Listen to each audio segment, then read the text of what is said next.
Saat melihat uang itu, Bu Rusmi ini bungahnya, senangnya minta ampun. Bahwa itu uang saya. Iya, itu uang kalian.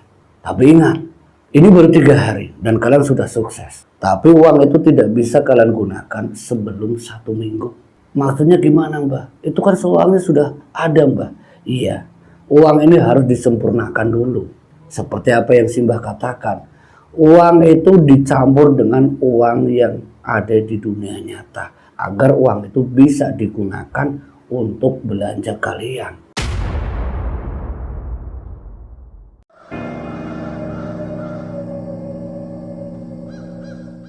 Bismillahirrahmanirrahim. Assalamualaikum warahmatullahi wabarakatuh. Alhamdulillah wa syukurillah wa ni'matillah la haula wa la quwata illa billah, amma ba'd.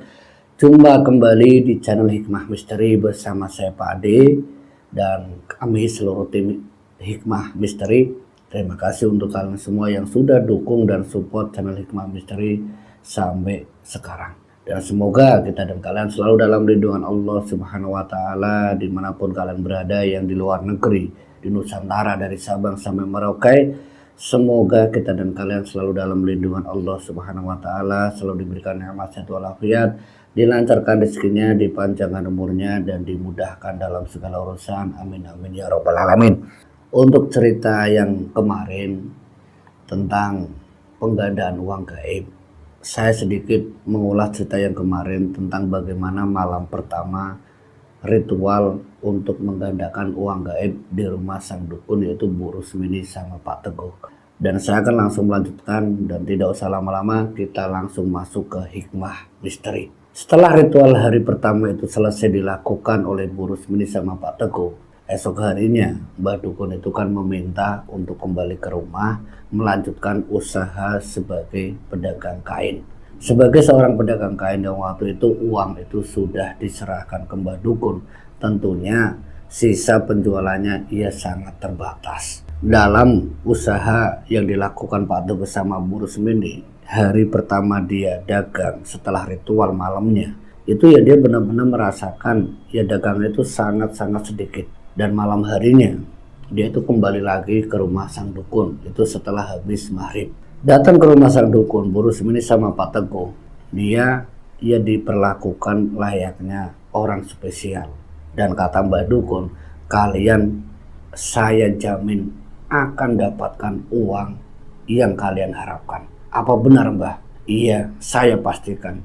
Dan kayaknya tidak sampai 7 hari, kata Mbak Dukun. Dan ini pun semakin membuat Bu Rusmini sama Pak Teguh itu merasa ya benar-benar bakal dimiliki uang dari penggandaan tersebut. Nah, Bu Rusmini ini sempat cerita sama Mbak Dukun, "Mbah, boleh enggak saya sedikit cerita?" "Apa, Bu? Silahkan." Bu Rusmini menceritakan tentang peti kayu yang pernah dia raba, itu di dalamnya ada kertas lembaran seperti kayak uang. Nah, Mbak Dukun ini menjelaskan, itu uang kalian dan kalian akan mendapatkannya tergantung bagaimana kalian kuat menghadapi segala rintangan yang bentuknya astral dan itu sangat mengerikan. "Iya, Mbah, saya akan mencoba untuk kuat dan saya tidak akan pingsan lagi," kata Bu Rusmini. Dan singkat cerita, seperti biasanya jam 9 dia mandi kembang dan dia masuk lagi ritual yang malam kedua. Dan Mbak Dukun yang langsung juga ikut masuk itu langsung menata seluruhnya. Dan saat malam kedua itu dilakukan, setelah Mbak Dukun ini keluar, dia kembali merasakan bagaimana sosok-sosok yang aneh itu bermunculan. Tapi Bu Rusmini yang mungkin pada malam pertama dia sampai pingsan, malam kedua karena keyakinannya bakalan dapat uang yang lebih, dia tuh sampai ya bisa dibilang dia tuh sudah tidak peduli lagi yang ada di hadapannya. Walaupun banyaknya sosok-sosok aneh, sosok-sosok mengerikan dengan suara tangisan, bahkan banyaknya anak kecil yang berlarian di sekelilingnya dengan menimbulkan suara-suara yang sangat aneh. Suara itu didengar oleh Bu Rusmini sama Pak Teguh. Tapi Bu Rusmini dia tuh melakukan ritual malam kedua itu dengan memejamkan mata. Dia tidak peduli, yang penting dia tuh baca mantra terus menerus. Dan Pak Teguh pun sama halnya melakukan apa yang dilakukan istrinya, yaitu Bu Rusmini, baca mantra. Dan semungkin dalam beberapa waktu rasa penasaran Bu Rusmini ini muncul, dia pengen memegang peti kayu. Dia sempat bilang sama suaminya, "Pak, uangnya udah muncul apa belum ya Pak?" Pak Teguh yang mendapatkan bisikan dari istrinya itu langsung, "Ibu aja yang ngeraba, ada ndak?" Dalam keadaan gelap gulita, tangannya Bu Rusmini itu mengarahkan ke depannya yang kurang lebihnya hanya beberapa langkah lah untuk ukuran tangannya Bu Rusmini. Dia tuh memegang peti kayu dan peti kayu itu sudah terbuka dan dia kembali merasakan uang itu ada. "Pak, uangnya ada." Dan Bu Rusmini dengan tangan kirinya, dia memegang tangan kirinya suaminya untuk ikut ke peti kayu yang di dalam itu ada lembaran kertas. Ya mungkin itu uang atau bukan, karena di posisi gelap gulita itu udah jelas. Setelah merasakan uang itu ada dan peti kayu itu juga ada, Bu Rusmini sama Pak Teguh itu dia semakin fokus untuk kembali membaca mantra seperti yang diajarkan sang dukun. Dan malam kedua pun selesai. Tapi untuk hari kedua, Mbah Dukun meminta sama Pak Teguh atau Bu Rusmini untuk melanjutkan ritualnya. Di pagi hari itu yang seharusnya dia itu keluar seperti mungkin hari pertama dia itu jualan atau dagang, tapi hari itu Mbah Dukun ini meminta uang itu ada di hadapan kalian. Lakukan pagi ini sampai nanti pagi lagi. Kalian tidak boleh makan, tidak boleh minum. Kalau kalian ingin sukses, uang itu sudah ada di hadapan kalian dan kalian keluar dulu. Keduanya keluar sebentar di ruangan tengah, diminta untuk mengisi perut lah, sekedar untuk seperti kayak sarapan itu sudah ada air mineral sama beberapa makanan ringan seperti roti dan sebagainya itu sudah disiapkan sama sang dukun. Kalian makan dulu. Jadi itu sekitar jam habis subuh. Jadi itu puasanya puasa entah puasa apa ya. Yang penting pokoknya dia itu diminta untuk makan roti sama air mineral. Nah, Mbah Dukun ini masuk. Dia masuk, kata Mbah Dukun, "Saya masuk dulu." Memastikan uang itu sudah ada apa belum. Dan Mbah Dukun masuk ke dalam. Setelah beberapa menit, mungkin 15-an menit, Mbah Dukun keluar lagi dan menjelaskan sama Bu Rusmini sama Pak Teguh, "Pak, uangnya sudah ada Pak, tapi belum bisa disempurnakan," kata Mbah Dukun. "Maksudnya apa Mbah? Uangnya sudah muncul?" "Iya, uangnya sudah ada. Tinggal kalian sempurnakan untuk malam ini, untuk hari ini. Kalian harus bisa. Kalian harus lolos. Dan nanti ketika kalian menyempurnakan uang tersebut, kalian harus siap ketika di hadapan kalian ada sosok yang nanti menyerahkan uang tersebut. Kalian harus siap dan terima." "Iya Mbah." Setelah mendapatkan wejangan dari Mbah Dukun, keduanya diminta masuk kembali. Mungkin sudah hampir pagi, sekitar jam 5:30, Bu Rusmini sama Pak Teguh masuk lagi ke kamar ritual. Dia masuk kembali. Di dalam kamar tersebut, saat itu sudah memang tidak ada pencahayaan sama sekali. Karena di ruangan yang ditempati untuk ritual, di atasnya diternit, kanan kirinya tidak ada jendela. Itu ruangan itu benar-benar tertutup. Yang ada cuma lubang kunci, sinar itu ada dari lubang kunci tempat di mana pintu itu ada. Cuman itu sinar yang bisa masuk. Setelah Bu Rusmini sama Pak Teguh ini masuk, dia ritual, dan saat mungkin karena memang ini diminta dari pagi sampai pagi, dia udah tidak tahu lagi itu pagi atau siang. Tapi saya dengar azan itu kayak dia mendengar dari duhur, asar, maghrib sampai isya. Nah mungkin pas tengah malam, ini apa yang dikatakan Mbah Dukun, dia dihadapkan dengan sosok yang benar-benar muncul di hadapannya. Dan sosok itu yang dilihat oleh Bu Rusmini sama Pak Teguh, dia itu sosok seperti yang ada di samping sumur ketika mandi kembang. Sosok itu seperti genderuwo. Dia menatap dengan sorot mata merah. Itu nyata dilihat oleh Bu Rusmini sama Pak Teguh. Dan sosok itu pun aneh, kata Bu Rusmini. Mengangkat peti kayu itu dan melemparkannya di hadapan Bu Rusmini. Diangkat, dilempar. Tidak diserahkan, tapi dilempar. Dan itu menimbulkan suara yang begitu keras, yang begitu kencang sampai Bu Rusmini itu kaget minta ampun. Sampai dia teriak saking kagetnya. "Pak!" Itu spontan itu langsung benar-benar kaget. Dan ketika Kagetannya Bu Rusmini di Pak Teguh. Bu tenang bu, itu sudah ada bu, dia sudah datang bu. Ingat ke apa yang dikatakan Mbah Dukun, uang itu nyata. Kadang itu masih pagi, belum subuh kayaknya. Itu belum subuh karena belum terdengar azan subuh. Mbah Dukun ini masuk, dia meminta keduanya keluar. Mbah Dukun ini mengambil santer. Kalian ikut lagi ke dalam ya. Saat nyanter, uang itu benar-benar ada di hadapan Mbah Dukun, Pak Teguh sama Bu Rusmini. Uang itu berserakan, benar-benar berserakan. Dan peti kayu itu pun pecah saat melihat uang itu. Bu Rusmini bungahnya, senangnya minta ampun. Wah, itu uang saya. Iya, itu uang kalian. Tapi ingat, ini baru 3 hari dan kalian sudah sukses. Tapi uang itu tidak bisa kalian gunakan sebelum 1 minggu. Maksudnya gimana Mbah? Itu kan uangnya sudah ada Mbah. Iya, uang ini harus disempurnakan dulu. Seperti apa yang Simbah katakan, uang itu dicampur dengan uang yang ada di dunia nyata agar uang itu bisa digunakan untuk belanja kalian. Dalam keadaan tersebut, pikirannya Pak Teguh sama Bu Rusmini, Bu, gimana ini Bu? Uang itu belum bisa diambil. Kita harus nyari uang lagi ya biar uang itu nyampur sama uang di dunia, uang nyata. Itu gimana? Itu di dalam obrolannya antara Bu Rusmini sama Pak Teguh.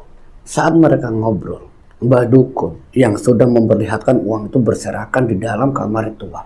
Mbah Dukun meminta keduanya keluar. Kalian keluar dulu.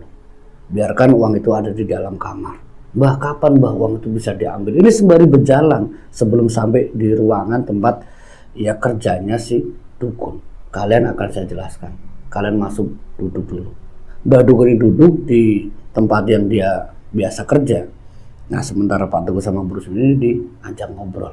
Pak, Ibu, kalian sudah sukses melakukan ritual penggandaan uang. Tapi kalian harus ingat, untuk menyempurnakan kalian harus bisa dan cari modal lagi untuk menyatukan dan menyempurnakan uang tersebut. Uang lagi Mbah? Iya, kalau kalian pingin uang itu bisa dipakai untuk modal kalian. Mendengar penjelasan dari Mbah Dukun, Bu Rusmini sama Pak Teguh. Pak, gimana Pak? Kita sudah tidak punya apa-apa Pak. Uang tabungan sudah kita ambil semua. Kain juga kemarin ya udah laku. Paling kita punya motor sama sertifikat rumah. Ini gimana nih Pak? Keduanya itu benar-benar bingung. Bingung harus bagaimana cara mendapatkan uang atau pinjaman. Nah, Mbah Dukun ini ngasih solusi. Seakan-akan ngasih solusi sama Pak Teguh atau Bu Rusmini. Kalian berdua kenapa? Kalian bingung, gak punya uang. Uang sudah ada di hadapan mata kalian. Kenapa kalian bingung? Tinggal nyari uang saja, terus dicampur, taruh di dalam kamar itu. Nanti kalau sudah dicampur, ya uang itu boleh kalian bawa. Tapi kalau sekarang, Simbah tidak mengizinkan, takutnya kenapa-napa sama kalian. Kalian sudah lihat sendiri kan, ada sosok yang di hadapan kalian. Iya Mbah, saya juga takut Mbah. Makanya Simbah melarang kalian ngebawa uang tersebut. Kalian cari uang, entah itu dari mana. Dan singkat cerita, hari keempat itu, Bu Rusmini sama Pak Teguh, dia balik. Dalam pikirannya dia, uang itu sudah ada di hadapan mata. Tinggal nyari uang untuk menyempurnakan uang yang ada di kamar ritual. Pak Teguh niatnya mau ngejual motor, nanti dia pakai apa? Yang dia punya cuma sertifikat rumah. Nah, saat itu untuk keduanya rembukan. Bu, gimana Bu? Kalau sertifikat ini kita gadekan. Iya Pak, soalnya kita tidak mungkinlah pinjam sama tetangga atau ngomong sama siapa. Uang itu kan sudah ada Pak. Pak Teguh sama Bu Rusmini akhirnya datang ke bank untuk menggadekan sertifikat rumahnya. Dan rumah yang digadekan itu seharga 250 juta. 250 juta itu pun diterima dalam proses beberapa jam. Ya karena semuanya sudah siap, sudah komplit. Jadi tinggal di ACC sama salah satu pihak bank. Uang 250 juta sore harinya dibawa ke Mbah Dukun. Nah, setelah uang itu dibawa dan diantar di hadapan Mbah Dukun, dan Mbah Dukun ini menjelaskan lagi sama keduanya, yaitu Pak Teguh sama Bu Rusmini. Kalian sudah dapatkan berapa? 250 Mbah, ini pun dari gade sertifikat rumah saya. Bagus. Tapi yang kalian dapatkan berapa? 750 juta. Iya Mbah. Gimana Mbah? Apa masih kurang, Mbah? Kata Pak Teguh. Tidak kurang. Kalian bisa, tapi malam ini kalian jangan ritual. Dan uang ini biar Simbah yang ritual. Terus saya gimana, Mbah? Kalian pulang saja. Dan nanti kalian datang esok harinya. Uang itu diserahkan sama Mbah Dukun 250 juta dan Mbah Dukun masuk ke dalam kamar. Pak Teguh dan Bu Rusmi ini, setelah si Mbah Dukun ini menjelaskan untuk malam ini tidak ritual, mereka berdua pun pulang. Mereka nunggu kabar baik esok harinya. Tepat di hari ke-6, mereka berdua datang lagi ke rumah Mbah Dukun. Saat mereka berdua datang, rumah itu dikunci. Dan Pak Teguh sama Bu Rusmi ini diketok-ketok pintu sampai beberapa kali. Dan tidak ada yang ngejawab. Tidak ada satupun yang ngejawab atau suara jawaban dari dalam. Nah, waktu itu Bu Rusmi ini sama Pak Teguh itu datang sekitar jam 6:30 pagi. Dan keadaan di lingkungan rumah Mbah Dukun, ini antara rumah tetangga atau tetangga sebelahnya, itu mungkin tidak terlalu jauh, hanya mungkin kisarannya 30-40 meteran. Itu rumah itu ada di tengah-tengah. Nah, ketika Bu Rusmi ini sama Pak Teguh itu ketok pintu berkali-kali, tidak kunjung keluar juga. Bu Rusmi ini mengitari rumah tersebut. Dia lewat samping, dia ketok jendela samping, ruang di mana tempat kerjanya Mbah Dukun, sampai ke belakang, sampai ke depan lagi. Tapi tidak ada satupun jawaban. Tidak berselang lama, ada tetangga yang datang. Pak, Ibu nyari siapa? Saya nyari Mbah Dukun. Hah? Ibu nyari Mbah Dukun? Dukun siapa, Bu? Ya dukun yang punya rumah ini.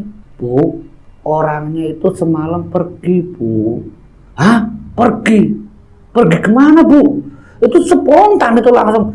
Bener-bener Pak Teguh tuh sempat nanya, Bu, kalau ngomong ya bener, Bu, semalam orangnya pergi. Maksudnya pergi gimana? Tanya Pak Teguh. Orangnya pergi, Pak. Ya dia tuh semalam pergi sama nggak tahu siapa ya, mungkin sama temannya atau apa, saya kurang tahu. Pagi itu dalam pikirannya Bu Rusmi ini, Pak ya sudah Pak, mungkin Mbah Dukun ini lagi keluar atau apa, kita pulang aja. Tapi tetangga ini, ibu-ibu tadi, itu ketika mendengar kata dukun, Bu, sebentar Bu, Ibu bilang yang punya rumah ini, kata Ibu apa, dukun? Dukun apanya, Bu? Dia itu residivis, Bu. Ah, residivis apa? Dia itu dulu penipu. Nah, kemarin semalam, ya saya tidak tahu itu mobil apa, tapi dia itu, ya pokoknya naik mobil. Nah, di saat Bu Rusmi ini sama Pak Teguh ini sedang ngobrol dan ditanya tentang dukun dan membicarakan tentang residivis, tidak berselang lama itu ada mobil polisi. Dia satu rombongan, mungkin itu ada 6 polisi yang keluar dari mobil tersebut. Itu dia itu langsung menuju ke rumah tersebut. Nah, Bu Rusmi ini sempat bingung, Pak polisi ada apa, Pak? Ada apa, Pak? Pak polisi itu cuma jawab, rumah ini disita, Bu, orangnya sudah nipu banyak orang. Itu jawaban dari Pak polisi sembari semacam memasang polis lem, kayak ya semacam kertas kuning atau apalah, plastik kuning itu muter. Itu Bu Rusmi ini spontan kayak dia tuh kayak tiba-tiba pingsan. Bu Rusmi ini udah nggak sadar diri sampai Pak Teguh itu yang melihat istrinya itu pingsan. Itu sempat dibantu juga sama anggota polisi termasuk tetangga tadi. Bu, sadar Bu. Ibu kenapa, Pak? Ibu kenapa? Ibu pingsan. Dimasukkan ke dalam mobil polisi, diantar sampai ke pihak rumah sakit. Ini diantar sama mobil polisi, sementara motornya Pak Teguh itu ditinggal. Saat sadar di rumah sakit, Bu Rusmi ini, Pak, kita di mana, Pak? Uang kita, Pak, uang kita, Pak. Pak, uang kita, Pak, rumah kita, Pak. Pak Teguh bilang, Bu, kita ditipu. Orangnya mana, Pak? Orangnya mana, Pak? Bu Rusmi itu spontan sadar, dia tidak terima kalau dia itu baru saja ditipu oleh sang dukun. Dia langsung bangkit, Pak, ayo Pak, kita ke kantor polisi, Pak. Orangnya di mana, Pak? Bu Rusmi ini yang baru sadar, dia itu langsung keluar dari rumah sakit sambil dukun pulang aja, dukun bangsa, dan benar-benar ngeluarin kata-kata yang tidak pantas itu keluar dari mulutnya Bu Rusmi ini. Sampai orang-orang sekitar di rumah sakit itu ya terganggu, mohon maaf. Itu benar-benar terganggu sama Pak Teguh. Bu, sadar Bu, ini di tempat umum, Bu. Pak Teguh, ya sebenarnya dia tidak kuat. Dia tidak kuat, cuman ya mau dia apa, semuanya sudah terjadi. Pak Teguh nenangin Bu Rusmi ini sampai akhirnya dia itu naik angkot menuju ke kantor polisi. Dan di kantor polisi itulah dia dijelaskan oleh pihak kepolisian atas nama sang dukun. Nama tidak saya sebutkan. Dia adalah seorang residivis tukang tipu yang mengatasnamakan dukun sakti yang bisa menggandakan uang. Dan dia adalah buronan. Dan dia sudah lama menjadi DPO. Cuman baru ketemu dari laporan beberapa korban yang mengadukan kalau dia ditipu oleh sang dukun dan dia tinggal di rumah tersebut. Nah, dari informasi itulah Bu, saya, anggota kami semuanya semalam datang mendengar penjelasan dari pihak kepolisian. Bu Rusmini sama Pak Teguh hanya bisa pasrah, hanya bisa menangis bahwa ternyata dia sudah tertipu. Pak Polisi, itu uang saya gimana? Uang ibu saya tidak tahu. Karena saat saya menggeledah rumah tersebut, semuanya sudah tidak ada apa-apa. Yang saya temui cuman sang dukun saja. Semuanya sudah tidak ada. Dan ada barang bukti berupa benda-benda pusaka. Dan benda-benda itu dikenal sama Pak Teguh dan juga Bu Rusmini. Benda-benda pusaka yang ada di hadapan Bu Rusmini di tempat kerjanya Mbak Dukun itu semuanya diangkut oleh pihak kepolisian sebagai barang bukti. Dan itu ternyata untuk ia mempengaruhi orang-orang agar dia itu pikirannya terhipnotis, kayak benar-benar kayak gendam, semacam ilmu gendam. Dari penjelasan pihak kepolisian, akhirnya Bu Rusmini sama Pak Teguh hanya bisa pasrah. Dan semenjak hari itu, Pak Teguh sama Bu Rusmini yang sudah kalang kabut, kain yang sudah tidak dia punyai, rumah yang sudah digadaikan, dia bingung, benar-benar bingung harus bagaimana, harus ngangsur pakai apa. Sampai singkat ceritanya, toko kain itu pun harus dia jual. Dia jual untuk usaha kecil-kecilan. Itu demi rumah yang dia gadaikan 250 juta.